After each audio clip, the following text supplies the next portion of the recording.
The Ellison Cybertech building gleamed in the morning sun, but no light could illuminate the prejudice buried beneath its polished walls. Jonathan Miles, black billionaire and CEO of Miles Cyber Systems, walked into the lobby unannounced.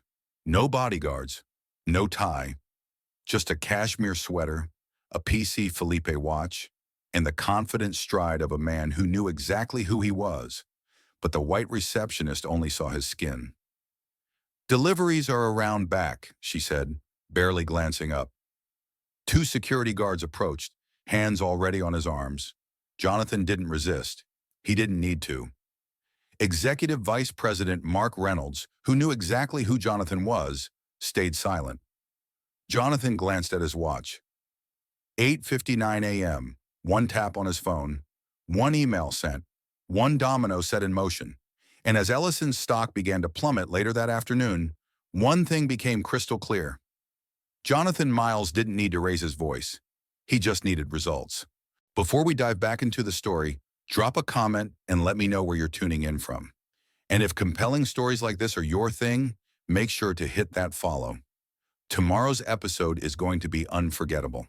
If you were strolling past the towering glass headquarters of Ellison Cybertech that morning, you might have noticed a man crossing the street, tall, smooth, dressed in charcoal cashmere, Italian loafers, and the kind of watch that whispers, not shouts, "I could buy this building before lunch." That man? Jonathan Miles. Now, unless you keep up with Forbes or cybersecurity headlines, the name might not ring a bell. But in tech circles, Jonathan Miles is the name. The founder and CEO of Miles Cyber Systems, his firm protects everything from your grandma's online bank account to classified government servers. He's the kind of guy who once stopped a billion-dollar data breach before the hackers even hit send. And yet, none of that seemed to matter the moment he walked into the marble lobby of Ellison Cybertech. Alone, without a flashy entourage, without a three-piece suit, just being himself. See, Jonathan had a habit, one that made his assistants and lawyers nervous. He liked to show up unannounced before signing any major deal. No formal tours, no PR gloss. Just him, walking into a company to see how they treated someone they didn't recognize. That morning, Ellison was on the list. They'd been in talks with Miles Cyber Systems for months, a partnership that, if sealed, could have made Ellison one of the most powerful players in AI and digital security. But Jonathan wasn't convinced. He wanted to see the real culture, not the one they pitched in boardrooms, but the one that showed up at 8:56 a.m. behind reception desks and security checkpoints. So there he was, standing in the middle of the pristine lobby, all white marble and abstract art, scanning the space with curious eyes. The receptionist, a blonde named Ashley with a flawless blowout and a not-so-flawless attitude, didn't even look up. When she finally did, her eyes flicked over Jonathan's face, his skin, his sweater, and instantly made a judgment. He didn't look like a CEO, not her idea of one anyway. "Deliveries go round back," she said with a polite but not really smile. Jonathan paused, blinked, said nothing. The security guards were already on the move. If this were a movie, this is where the dramatic music would kick in, because this wasn't just a misunderstanding. This was the moment Ellison Cybertech signed its own death certificate, and nobody knew it yet. Jonathan didn't need revenge. He believed in consequences. Ashley Monroe didn't look up right away. She was too busy scrolling through her phone, probably Instagram, maybe Pinterest. Fingers gliding over the screen like the front desk was her personal lounge. When she finally did glance up, her eyes did a quick once-over of the man standing in front of her. Dark skin, no visible ID badge. Casual clothes, even if those slacks were custom and that sweater cost more than her rent. Snap judgment, he didn't belong. "Deliveries are around the back," she said without missing a beat, her voice carrying just enough condescension to make sure it stung. Jonathan didn't react, not even a blink. He simply stood there, as if giving her one more chance to get it right. She didn't. Instead, she leaned a bit closer over the counter, clearly thinking he hadn't heard her the first time. "I said, if you're here for deliveries, service alleys to your left." He spoke finally, calm, measured. "I have a meeting with Mr. Ellison, 9 o'clock. Her eyebrows shot up, the disbelief on her face as loud as if she'd actually said, "Yeah, right." "What name?" she asked, already tapping half-heartedly on her keyboard. "Jonathan Miles." There was a beat. Then her fingers paused. Not because she recognized the name, but because she assumed it was a fake. Some guy trying to bluff his way into a meeting? She faked a few more keystrokes. Jonathan noticed, of course. She hadn't even opened the right window on her system. "Nope," she said, popping the P like she was auditioning for a reality show. "No Jonathan Miles on the calendar." "Sorry." She wasn't sorry. Behind Jonathan, the lobby began to fill with Monday morning foot traffic. Mostly white executives in tailored suits, laughing loudly, greeting each other like old fraternity brothers. Not a single one was questioned. Not one was asked who they were or where they were going. But Jonathan, tall, black, in luxurious but subtle clothing, had somehow triggered an invisible alarm. Ashley folded her arms. "Like I said, if you're here to make a delivery or drop something off, the dock is out back." Jonathan's voice didn't rise. His expression didn't change. "Perhaps you could check the executive calendar. You'll see it's a confidential appointment regarding a security merger." Now she laughed. Not politely, not nervously. The kind of laugh people use when they think they're talking to someone beneath them. "Oh, a confidential meeting," she said, drawing the word out like it was a punchline. "Okay, CIA, but unless you've got a badge, a name on this screen, or a reason I should believe you're not just lost, you're going to have to step aside." Just then, a security guard walked past. Ashley flagged him down with a wave and a smile that turned cold the second she pointed to Jonathan. "Hey, can you help this guy find the service dock?" The guard, a bulky man with mirrored sunglasses even indoors, stepped toward Jonathan like he was about to cause a scene. Jonathan turned slightly, calmly pulling out his phone. He didn't call anyone. He just opened the camera and started recording. Not the people, just the timestamp, the surroundings, the sequence. The guard's hand hovered too close to Jonathan's shoulder. "Sir," he said, voice sharp, "we're going to need you to exit the building." Ashley crossed her arms, satisfied. And just like that, the man who controlled billion-dollar encryption systems was being escorted toward the door like a trespasser. All because he didn't look like the kind of man she'd expect to own the building she worked in. Mark Ellison, executive vice president of Brightforge, stepped off the private elevator just as the last notes of Ashley's smug voice floated upward. He paused at the mezzanine railing, quietly surveying the lobby below. There stood Jonathan Miles, tall, composed, unfazed, as two security guards led him toward the exit, like a delivery guy who'd wandered where he didn't belong. Ashley beamed behind the desk, visibly pleased with herself. Around them, employees sipped coffee and pretended not to watch, though they clearly were. Mark recognized Jonathan instantly. Of course he did. Anyone in cybersecurity worth their salt would recognize the man who built Miles' cyber systems from scratch. The man Brightforge had spent the last 9 months courting for a game-changing partnership. The man whose tech could save them from a brutal third quarter. Mark's jaw tightened. He could have stepped in, could have waved, said something, cleared the air with a single word. But he didn't. From his vantage point, safe above the chaos, Mark chose silence. He watched as Jonathan, expression unreadable, was escorted through the revolving doors. No protest, no anger, just eerie calm. A calm that unsettled Mark more than any outburst ever could. He told himself it wasn't his fault. Jonathan had shown up unannounced, no assistant, dressed down, no calls, no heads up. And maybe, just maybe, letting things unfold this way could work in Mark's favor. He'd never liked the Miles partnership. Too much power, too many questions about who would control what. Behind closed doors, Mark had even floated other names to the board. Nexus Vault, for example. A more traditional fit, he argued. So when Ashley raised her voice and security closed in, Mark folded his hands and said nothing. Silence was safer than opposition. He understood what was happening. Black man in casual clothes, no name badge, instantly treated like a trespasser. It was disgusting and predictable. But to speak up, to challenge the status quo, that would have meant risk. Instead, Mark leaned over the railing and whispered to himself, a smug smile twitching on his lips. Maybe next time he'll know better. But deep down, he knew there wouldn't be a next time, not one that ended in a handshake. Jonathan glanced up just once, locking eyes with Mark before the doors closed behind him. No words, no nod, just a look that said everything. And it was the last moment Mark Ellison would ever hold the upper hand. Jonathan didn't slam doors. He didn't make threats. He didn't even raise his voice.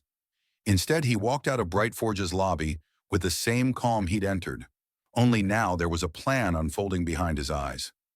By the time he reached his parked Lucid Air across the street, his fingers were already gliding across his phone. He didn't call PR. He called legal. Activate Delta Protocol, he said simply. We're done with Brightforge. Within hours, every division of Miles Cyber Systems was moving. Contracts were paused. Integration talks suspended. NDAs prepared. His analysts were pulling security footage, cross-referencing timestamps with internal communications Brightforge had carelessly shared through unsecured channels. All of it was building a digital dossier. This wasn't revenge. This was accountability. By 2 p.m., Jonathan's tech team had traced Brightforge's network vulnerabilities, ones he had warned them about months ago, and confirmed that their infrastructure would never support Miles's proprietary neural defense suite. It had been a doomed deal from the beginning. By 4 p.m., he'd initiated contact with Terralink, Brightforge's fiercest competitor. A meeting was set for the following morning at 8 o'clock sharp. By 6 p.m., Brightforge's boardroom was in chaos. Their CEO, Richard Faulkner, had just received an email titled, Termination of Strategic Partnership Consideration. No explanation, no phone call, just a formal withdrawal signed by Jonathan Miles himself. Attached was a link, unlisted, but ready to go viral, with high-definition lobby footage of Ashley Monroe's smug dismissal and security's rough handling. The email ended with one sentence. Respect isn't given. It's recognized or lost. Richard's hands shook. He didn't even finish his whiskey. Meanwhile, Mark Ellison sat in his corner office, staring out at the skyline, completely unaware that his back-channel emails to Nexus Vault had just been flagged by Miles's cybersecurity crawlers. Within hours, those communications would be quietly forwarded to Brightforge's legal department, with metadata attached. Jonathan didn't shout. He didn't post. He simply moved. He knew systems. He knew timing. And he knew exactly how to let a company unravel from the inside, by exposing the cracks that were already there. The next morning, as Terralink's CEO shook Jonathan's hand and agreed to exclusive rights to the neural net defense suite, Brightforge's stock dropped 14%. By the end of the week, it would fall 36%. Investors would flee. Clients would panic. Ashley Monroe would be placed on indefinite leave. And Mark Ellison? He would resign to pursue other opportunities, none of which would return his calls. Jonathan didn't believe in revenge. He believed in consequences. And this was only the beginning. By the end of the next trading day, Brightforge's stock had lost over 18% of its value. The markets didn't flinch. They reacted like a shark sensing blood. Investors began dumping shares faster than the PR team could draft a response. Rumors spread like wildfire. Miles Cyber Systems pulls out a Brightforge deal. Top executives accused of misconduct. CEO refuses to comment. Inside the company's glass fortress in Midtown, panic was no longer whispered. It was shouted in boardrooms, Slack threads, and crisis calls at 3 a.m. Richard Faulkner, the CEO, hadn't slept. He paced the length of the executive conference room while watching real-time projections nosedive on a mounted flat screen. Every 5 minutes brought a fresh headline, another blow to a company that just a week ago had been considered one of the most promising cybersecurity firms in the country. And now it was circling the drain. The Miles deal had been their Hail Mary, a lifeline. Brightforge had fallen behind in the race toward AI-integrated defense protocols, and Jonathan Miles's neural net platform would have catapulted them years ahead of the curve. Without it, they were toast. To make matters worse, clients were already pulling out. Contracts were getting reviewed, paused, or outright canceled.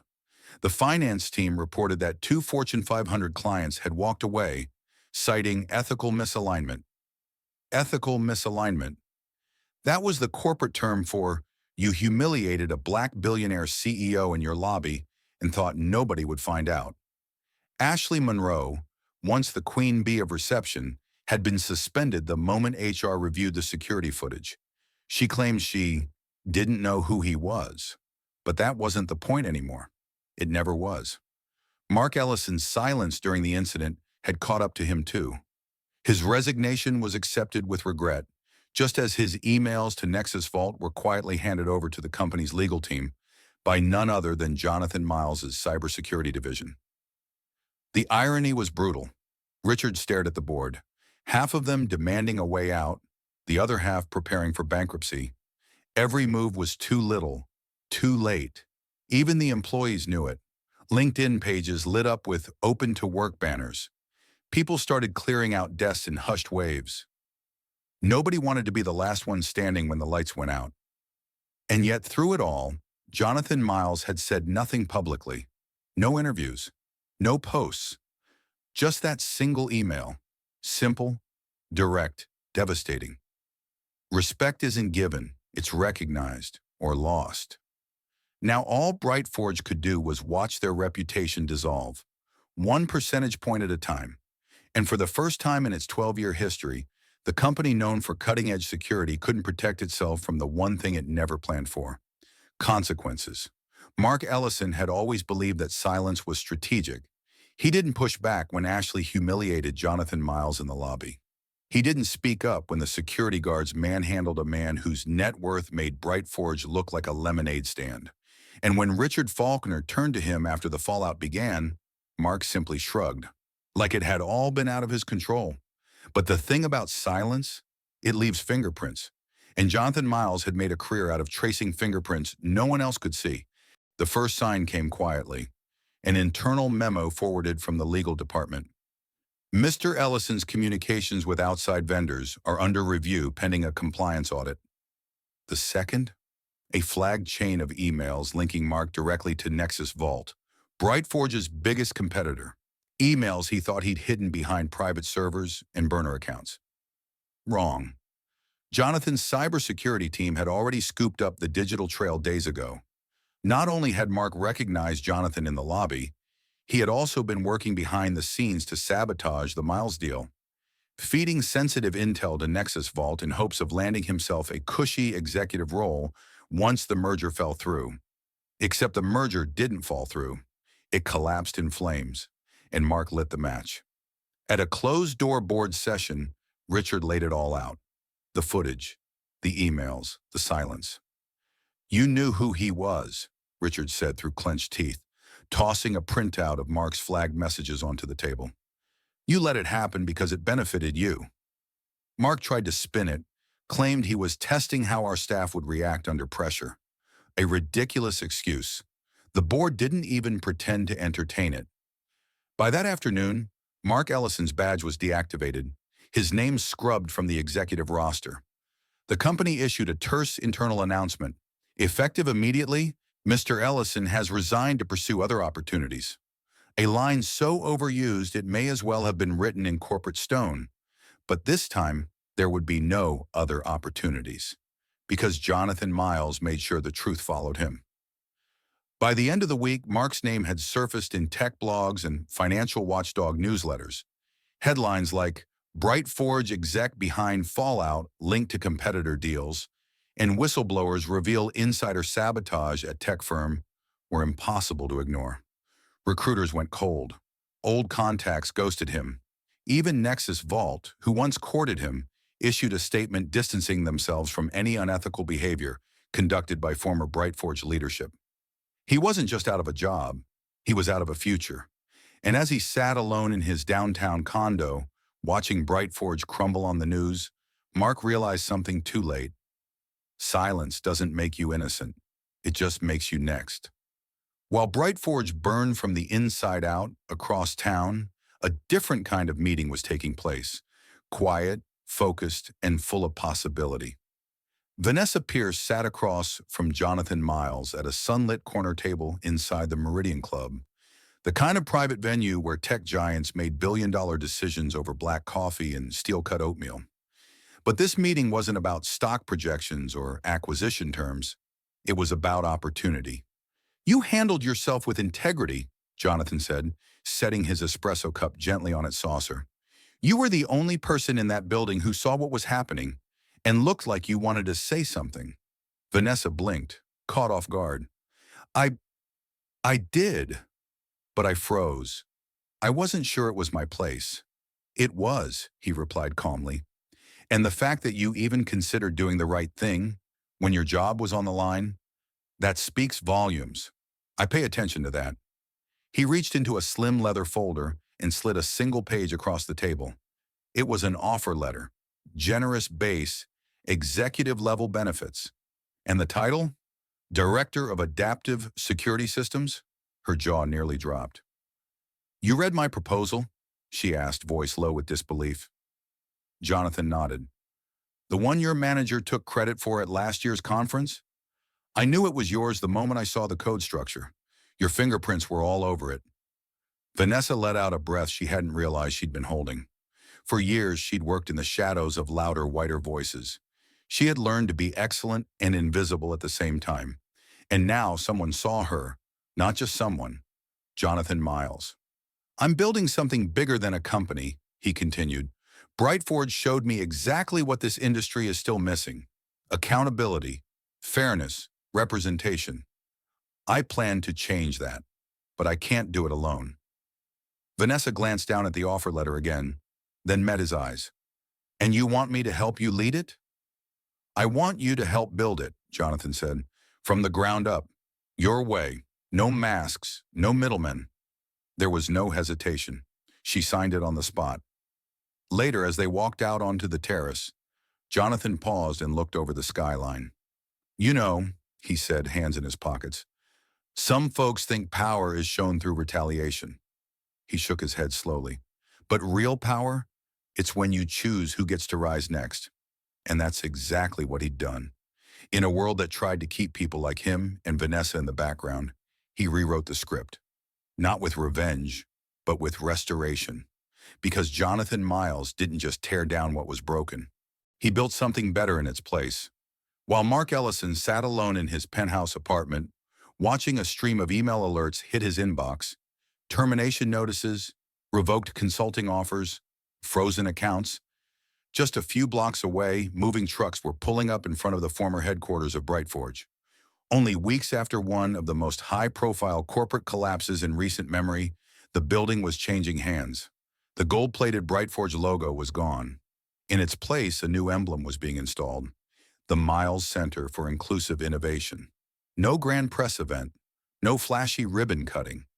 Jonathan Miles didn't need theatrics. Instead, he showed up in a simple button-down shirt, shaking hands with the architecture team, nodding to the young students touring the new learning hub, many of whom had never stepped foot inside a building like this before, let alone imagined having a seat at the table. Vanessa Pierce, now executive director of the center, guided groups of students through the renovated space, a state-of-the-art training facility for cybersecurity, AI development, and entrepreneurial acceleration focused on underserved communities. "You really turned this racist old company into a place for us?" one student whispered in awe. Jonathan smiled. "I didn't destroy Brightforge. They destroyed themselves with arrogance. I just took the bricks they left behind and built something worth standing on." Meanwhile, Mark Ellison had become radioactive in the business world. Every executive contact had gone silent.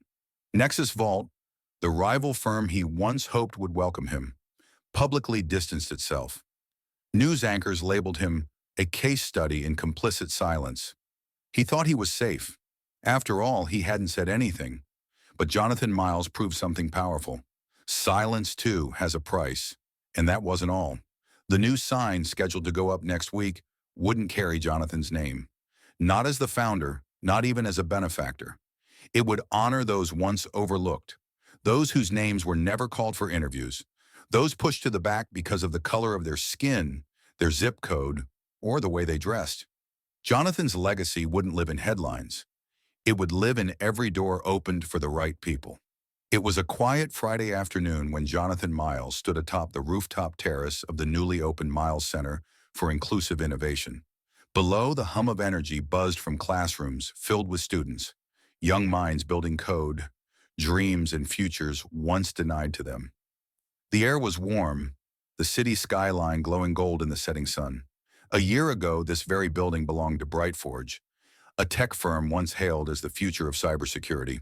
But behind the marble walls and glass elevators was a rot they refused to see. A culture where appearances mattered more than merit, and where respect was given only to those who fit a narrow mold. Jonathan hadn't come for revenge. He didn't need apologies, press tours, or public groveling. He believed in something far simpler and far more powerful: consequences. The receptionist who dismissed him? Gone. The executives who watched and stayed silent? Out of jobs, their reputations in tatters. The company that thought a man like him didn't belong? Dismantled, piece by piece. And in its place, something new had risen. There were no plaques bearing Jonathan's name, no statues in the lobby. He didn't want a monument. He wanted movement. Movement toward a world where talent didn't come with an asterisk, where leadership looked like the world it claimed to serve, where dignity wasn't something you earned with a suit, but something you deserved the moment you walked through the door. As he looked out across the skyline, a staff member stepped up beside him and quietly asked, "Mr. Miles, do you think they'll ever learn?" Jonathan let out a quiet breath and replied, "They don't have to. We just have to outlast them. Because at the end of the day, respect isn't optional. It's not a favor. It's not a luxury. It's not something to be handed out based on skin tone or status. It's a right, a standard, a line you either meet or get left behind. And for those who still haven't figured that out, they're already too late."